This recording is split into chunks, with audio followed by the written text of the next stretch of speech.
Ölümsə qəfil gəlir, xəbərsiz. Heç kəsə xəbər eləmir. Heç bir insan.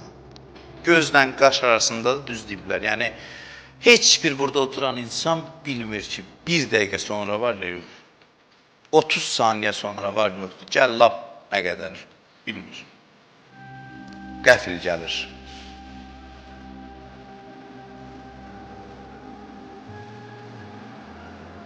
Xəbərsiz gəlir. Ondan sonra buyurur ki, mən yəzrə xeyrən yəhsid qibdətən. Kim xeyir toxumu əkdi, o şadlıq və mənfəət biçəcək. Xeyir toxumu əkən şadlıq məhsulunu biçəcək. Və mən yəzrə şərrən yəhsid nədamətən.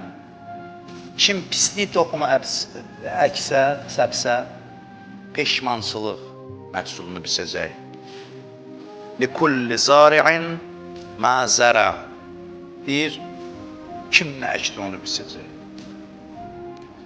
Hər bir əkənin, hər bir əkinçinin biçdiyi bir şey var. Nə əkdisə onu biçəcək. Mən çox müddətdir ki, moizə eləmirəm. Danışdıqlarımız moizə olmur. Moizə özü elə bu kimi söhbətlərdir. Fürsətdən istifadə elədim ki, sadəcə bir sadə moizə İmam Həsən Əsgər əleyhissalamın dilindən qulağın moizəyə ehtiyacı var. Dünyanın keçiciliyi, vəfasızlığı haqqında ki, bunu hamımız bilirik. Amma bilmək kifayət eləmir.